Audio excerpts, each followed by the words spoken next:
coordenar as definições dessas estratégias, chamo aqui o professor Dr. Tan Ijitkama.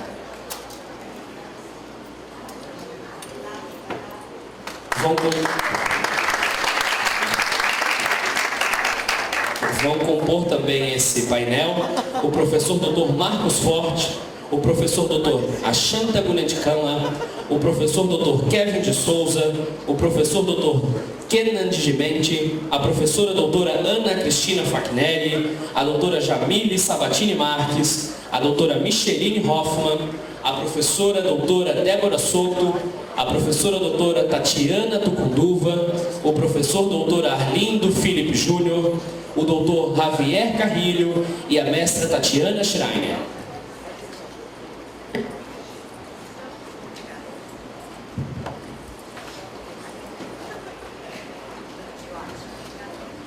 Para compor esse espaço também convido a professora doutora Fernanda Demônio.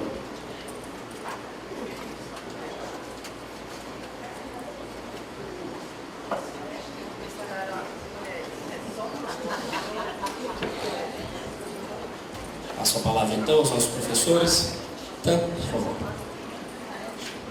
Boa tarde. What a beautiful day and what a great 3 days we had so far.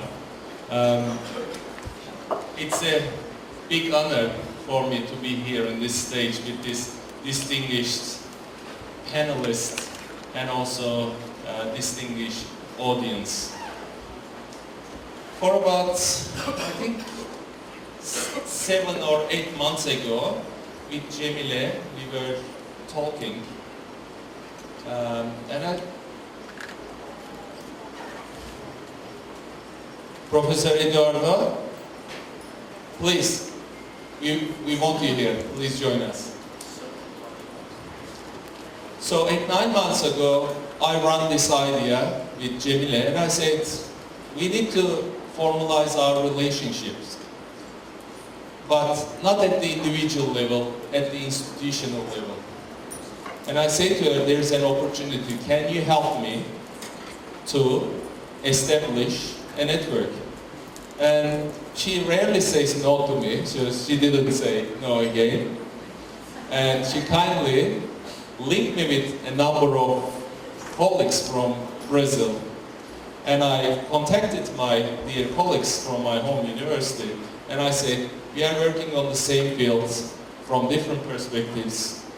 Would you like to be part of a potential network and we expand as a group our influence and help and learn from Brazilian colleagues? And they said, great idea, let's do it. And I warned them, it's about 10% or less chance this idea to be funded. But I thought it worthwhile to give it a shot. And we got it. The federal government found our project a very strong one to establish a relationship between two countries in academically and also focusing on the practice. And our promise was to organizing this forum here with participation of Brazilian and Australian colleagues, and as a result we'll do something more tangible than just sharing the ideas, establish a network. So we are at that session that we had a great connections, we had amazing discussions, brilliant questions from the panel, from the audience, and some of them made us sweat to answer because they were really clever and really hard. And now it's this moment that brainstorm ideas and also have received some feedback on comments from the audience as well later on how we can actually actualize and formalize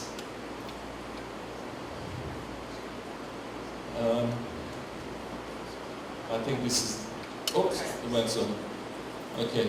A project that takes beyond a gathering of academic gathering and gives a longevity to our relationships in various levels. So the aim is to establish a formal network between the two countries. So there aren't so many slides actually, but this is insisting not to move. It just goes back only. Okay, alright. Could you go to the next slide please? And the next, and establish this strong tie. And I was thinking for a metaphor. What is the common thing besides football and sports and beach culture between these two countries? Next slide please. And one thing that I found, that I strongly believe, is that tree, jacaranda. Okay, thank you. Jacaranda trees are originated from Latin America, I believe in Brazil as well. And we have in our city Brisbane, and it's the time of the year that they flourish and they have these beautiful colors. So something came from Brazil, have become a very significant symbol of spring, joy, energy of the city. I took the privilege to design something simple for the network. It's subject to change, obviously, and also trying to put together a website as well, at least from our side, to think about how we can put the information on the online and also maybe continue expanding our network. And at this stage, we need to have a chat, because I'm sure everyone is wondering, okay, this is a great idea, but how we are going to do it? So perhaps we start from our Brazilian colleagues, because we were a little bit more chatty, taking advantage of stage being the guest. So any ideas how we can actually build a long-living, sustainable, strong relationships, academic and professional, and make a difference in both country contexts. Do you want to take the microphone, please? Okay. So, good afternoon, everybody. It's really good to see this network happening already, because we've been talking about it since Jamil brought it to us. And there is already something going on, and I'm really happy to talk about it, because my master's student who is here helping in the event and came from São Paulo to work and help here, we talked to Professor Tan, to Professor Javier, Professor Kathy, Professor Blanca, everyone, and Professor Tan is going to be her supervisor with me. So this is the first product already from this network that she will develop her research into the application of this Knowledge Cities World Summit that's been happening already for 12 years, right? And she's going to research and see everything that this event caused as an impact in the cities that it's been through. So we are really happy to do this. I'm talking for you also, Larissa, because it's a great honor to us to work with such serious and respected professors and researchers here. That's great. So co-supervising students is part of the official network. Ana? Nós temos uma cooperação. Toca em português, is okay? Desde o ano passado, o professor Tan já visitou a nossa região. Quem esteve aqui hoje de manhã viu o prefeito da MESNE, né? Então, uma ação concreta que a gente está começando a planejar é uma viagem dos prefeitos da região da MESNE para a Austrália, para conhecer as experiências de Smart Cities da Austrália. Essa seria uma ação conjunta entre a Universidade, a MESNE e esse grupo que está aqui. Look, Anna, I'm very pleased to hear that because I visited Brazil, I don't know, at least 5 times. But Cemile came to study doing her PhD, but no one else came to Australia. So I think that's very critical thing, that it's mutual interaction and it's based in both territories, not only in one of them, not only us, but receiving professionals, mayors, decision makers, academics, students, so on and so forth. That's a great to hear that next year we'll have a potential visit from the mayors of your region. And I think our mayors will be in our region, at least Southeast Queensland, will be pleased to meet with them. So I'm happy to help arranging this logistics and meetings for them. Thank you. Thank you. Any other thoughts? Well, as we've been talking before lunch, me, Tatiana, Jamili, and Professor Tan, we are planning to submit a proposition of a joint session to be coordinated by Professor Tan in this event. I don't remember. The Research and Innovation Conference in Brisbane in June. In June, we are going to submit a proposition to have a session. We are not still quite sure within which one of the 4 possible themes, but it could be an initiative, a joint initiative of USP Global Cities, and also, as Jamili is also linked to UFSC, it would be a joint initiative of 3 institutions really, towards making this network a reality. That's perfect. You're more than welcome, and I'm very pleased to see that I can blame you guys for the carbon emissions that air transport generates, so I don't have to feel guilty. I'm not traveling. You're coming and visiting us. That's perfect. For sure, and we have to talk how to compensate our emissions when it was Neutralize, right? How to neutralize our emissions. More jacaranda trees we can talk about. It's a nice idea.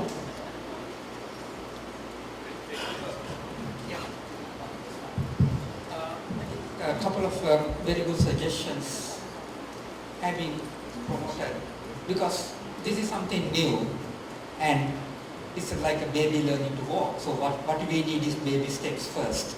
So I think some of the easiest options, relatively easy options, are postgraduates, also provision of postgraduates, which will then in turn lead to publications.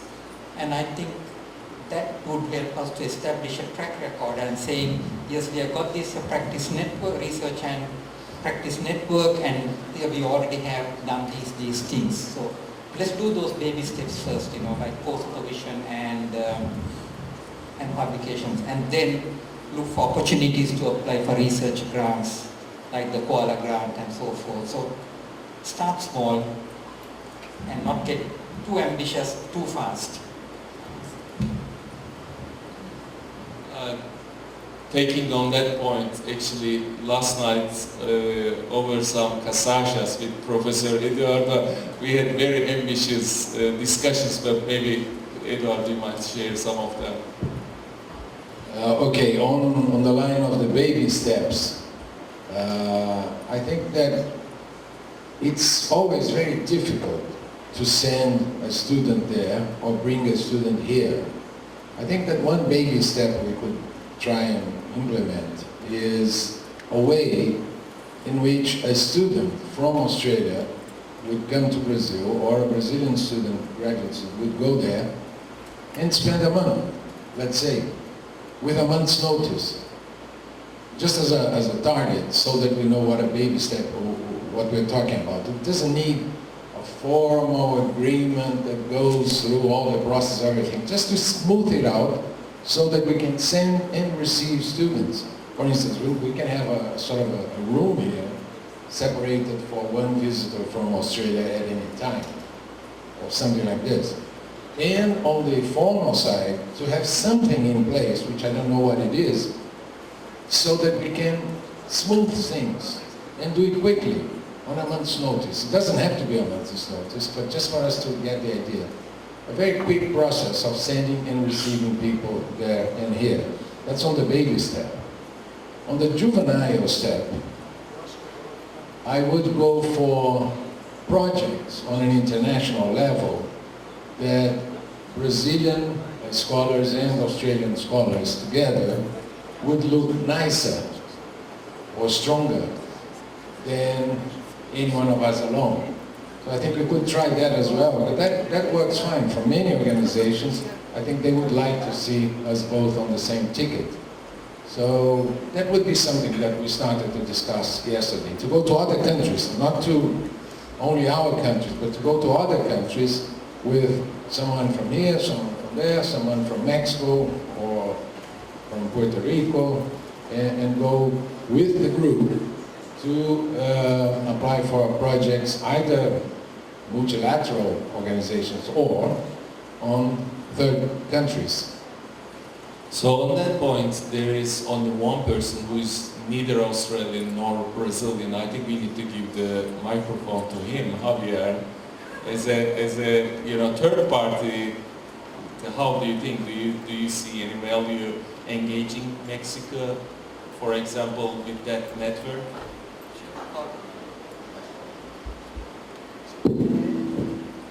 As you know, the heart has four chambers, and so somehow one is already Brazilian because one is Mexican, but I hope one is also becoming Australian, and there is only one left. But I intend to talk on behalf of the World Capital Institute, which will be my role, and in that sense that our purpose is to act as leverage and multipliers of knowledge. Can you realize just how much wealth is up here right now? So if we can multiply all these intellectual capital, this is really something very, very powerful. So from our part, I can think of the following. First, a publication channel for research. So you know that one of the main editorial activities of World Capital Institute has been the International Journal of Knowledge-Based Development, which Tan and I have sustained over the years. So may I provide this as a channel to allow your publications to be distributed in a high level and highly ranked journal, Scopus ranked. Secondly, of course, our programs. First of all, I would very much like to see a follow-up to these activities, like an annual assessment taking place in our next Knowledge Cities World Summit, to be announced very soon. Don't miss that. And thirdly, I think that the MAXI program is just a wonderful platform for research and analysis and data to look at in order to do further dissertations and, for academic graduate courses. It's an excellent source. So that's another one that I can think of. And so finally, I think that I can clearly speak on behalf of all my colleagues from the World Capital Institute, so as to just extend our hands and say, here we are with you, and let's go together. Yeah, thank you very much. I think I did thank before, but I'm repeating again. Thank you for the opportunity hosting us under the Knowledge Cities World Summit brand, and this gives us a home, and it made us to use the budget more wisely. So when we go back, we can develop a website, hire a research assistant, and do other things. Otherwise, we have to spend all the money renting a venue, so on and so forth, for Gemini as well, for all sponsors. Marcus, please. I think the ideas that have been brought up are really, really great. Having an exchange based on core publications, joint sessions at different conferences, joint funding of research proposals, etc. But all of them there are questions around format and vehicles. I think what we also need to do is discuss what are we going to talk about, what are we going to write about, what are we going to study. So what are the actual questions that we want to ask from a research point of view, and specifically looking at the proposal of Australian-Brazil network. What are the affordances of Australia and Brazil coming together? So let me just kind of think about this and speculate. One of the things that I've been thinking about in that smart cities research field is that a lot of the time the grass is always greener on the other side. So the comment that was made, which is really useful and I suppose representative of what's happening, is that delegations are sent to other cities. Other cities are always better. So Australia is looking at Singapore. Singapore is looking at Tokyo. And Tokyo is looking at London. And London is looking at something else. So it's always like, the grass is greener on the other side. And so having local government mayors from Brazil coming to Australia has a certain irony, because our mayors are going somewhere else as well. So it's always, somewhere else that we are going to, which I think is problematic, because at the end of the day, as part of this globalization, the providers of the technology and the providers of the consultancy and providers of services, they can only really create a profitable smart city business if there's economies of scale. But the research points in another direction.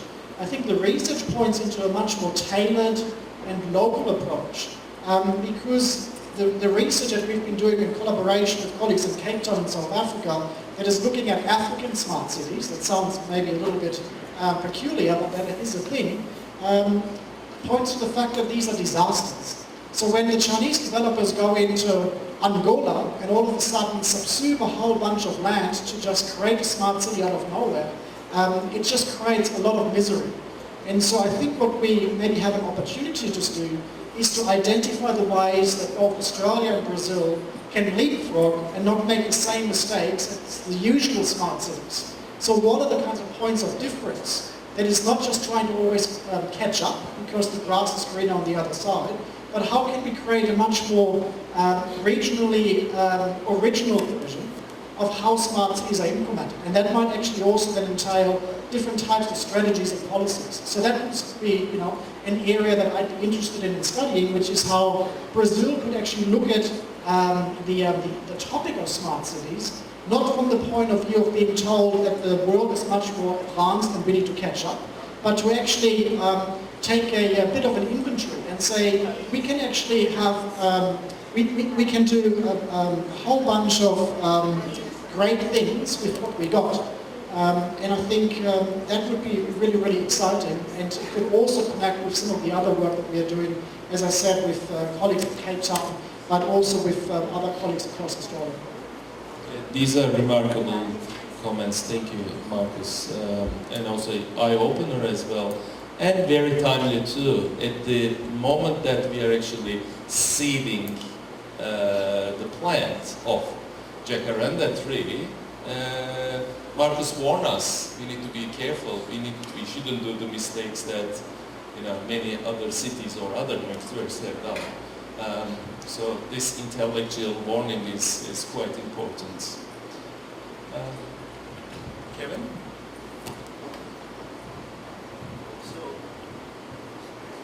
Hello?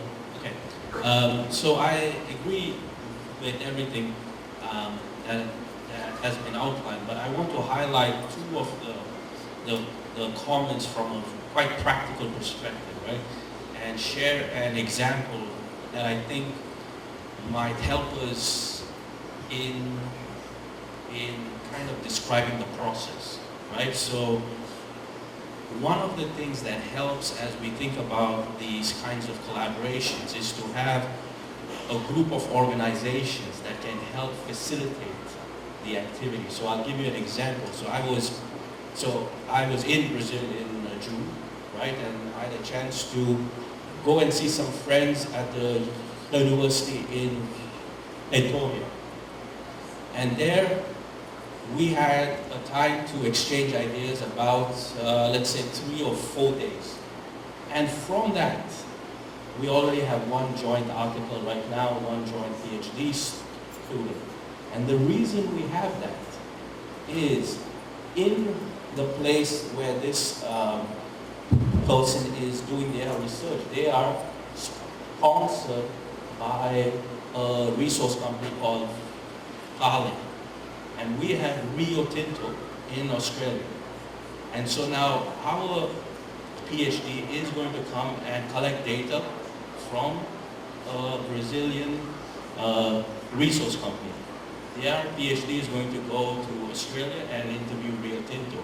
And Rio Tinto and the Brazilian oil resource company are going to underwrite the entire project. You see, and so one of the things we as a group need to think about, what are some local problems in each of our communities where we have local relationships that can help facilitate, because I completely agree, trying to do the PhD sandwich program, or however you describe it, I think that's the word, PhD sandwich, right?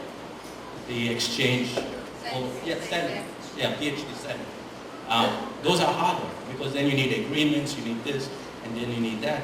But the minute a private company says, here's the money, okay, come by, 1 month, 3 months, collect your data, do the research, and the graduates become a critical element of the overall network. So, like all of you, I'm extremely busy, and I know everybody around this table is very busy with this circle. So we need the next generation to be the influencers of the network. So trying to look for local collaborators that are in our homes that we can leverage to help get research and at least the additional investment, because otherwise these things become very expensive, travel, everything else. Just trying to think about ideas like that will help us. And the other point I'll make very briefly is I completely agree with Marcus that rather than having us travel to see each other's stuff, it's more important that we have an ability to learn from the local knowledge and actually have ways of taking the commonalities and trying to identify global practices. Thank you, thank you. I apologize very much, Micheline. I have forgotten your name, but Jamile whispered to my ear, Micheline. Please share your views. Vou falar em português também, então.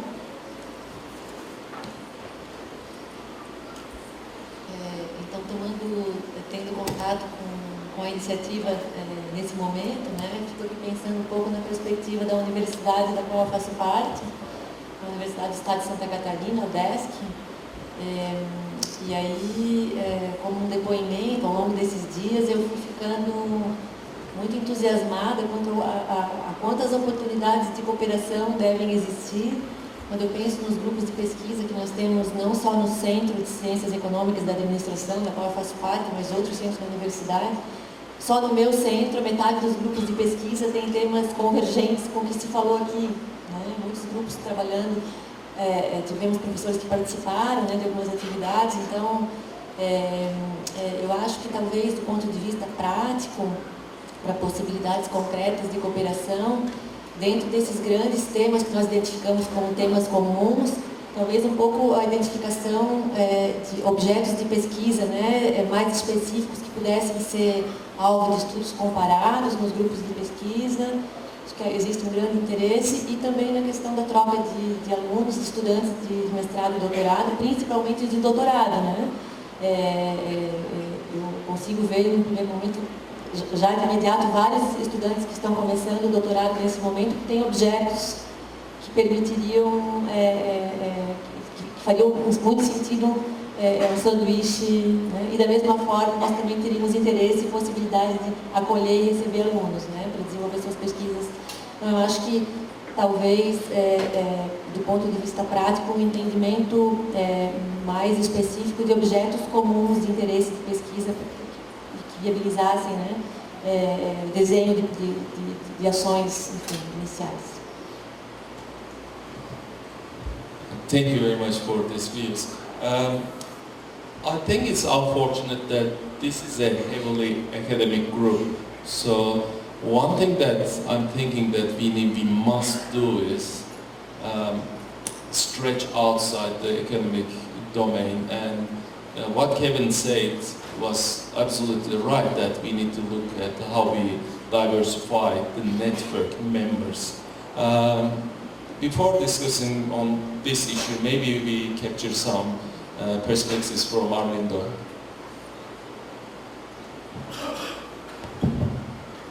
Eu acredito que aquilo que eu vou mencionar tem a ver com nós irmos na direção de trabalhar mais próximos e tentando influenciar mais a ação de prefeituras e de câmaras de vereadores, onde a academia poderia dar as contribuições que nós vimos aqui.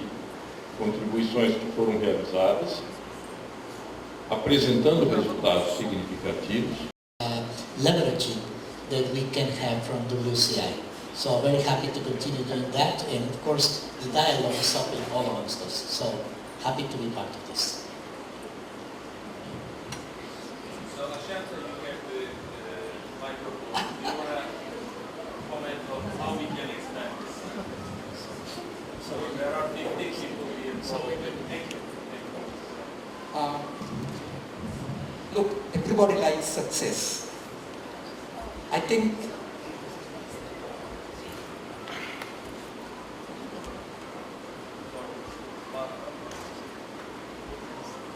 My question was...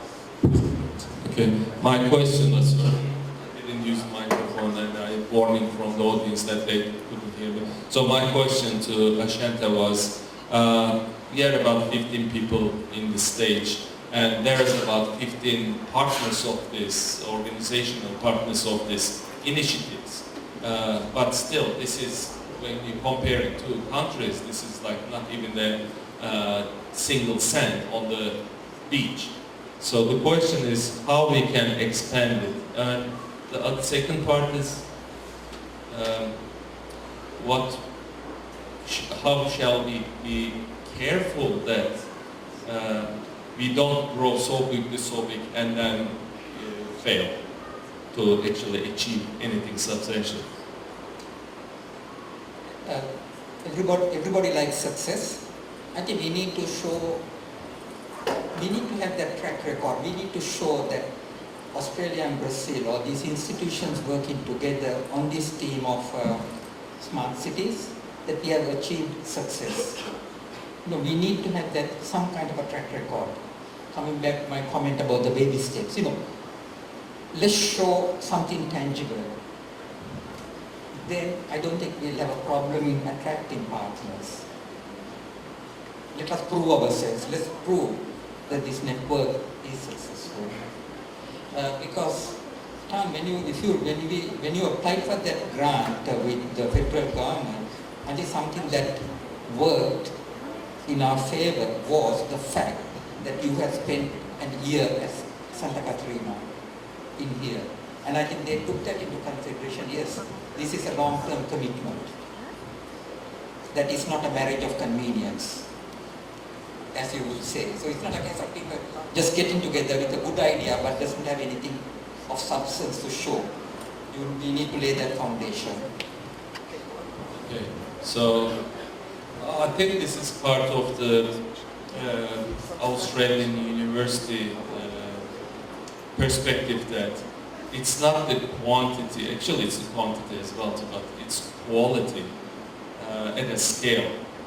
But it's never quantity without quality. So what we need to do is, even if it's small, but significant. So this is my take-home message from yours. Who would like to go next?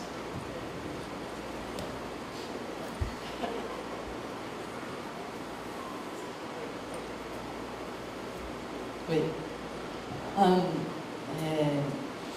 I was just thinking that maybe the learning experiences that we have so far should be somehow shared as well. I think that lots of things that we've been doing, haven't really sort of systematized and shared with each other, and trying to make a platform for that. I don't know which platform, but like a collaborative one that we could maybe put things and yeah, something that we could just something simple, nothing really complicated, but that can make our interaction sort of happening, like not going to be like a big deal to interact with each other, you know. It's like, oh, just send a message, or just, but something that could be more collective rather than one-to-one, because otherwise we always would, you know, just, I mean, obviously there will be one-to-one things, but somehow if people could see each other's movement, and then somehow like the radar you were showing the other day, and that we see how the group moves and the patterns start to happen, and how we can go from there and get the more depth of this, in a sense of like the KCWS thing of seeing the impact. So what's the impact of this network is already by doing it, and not, oh, in 10 years time, let's see what happened. And so what are the key things that we need to sort of extract from each of the interactions that is going to be like already indicator, and then boom. By the end of the thing, we have all mapped up. We don't have to think about it anymore. It's all running, you know. Another, I suppose, easy way to grow the network is to connect the network to existing other networks. In Australia, the smart city space in industry and practice in government is hard and very heavily thought over. There's a number of networks that are specifically for the industry members. There's another one specifically for local governments. And I wonder to what extent there are similar networks here. We were just chatting earlier, Tatiana and I, about a network, and you might have to help me pronounce this. É a Rede Brasileira de Cidades Inteligentes e Humanas. In the masterclass presentation that I delivered the other day, I mentioned the Open and Agile Smart Cities Network, which is originated in Denmark and Europe, but it actually has reached out into South America through this collaboration here in Brazil. It is another possibility, and we've been introducing this network into Australia too. So that could specifically focus on that practice element and to reach out to the ones in local governments. So, good perspective, rather than inventing the wheel and spending the energy to developing all these networks from scratch. Join the ones that we believe that it serves similar purposes. Yeah, and that's what we were talking, because me and Jamil, we are members of this network, so we can talk to them and ask them to aggregate, to bring their work and contribute.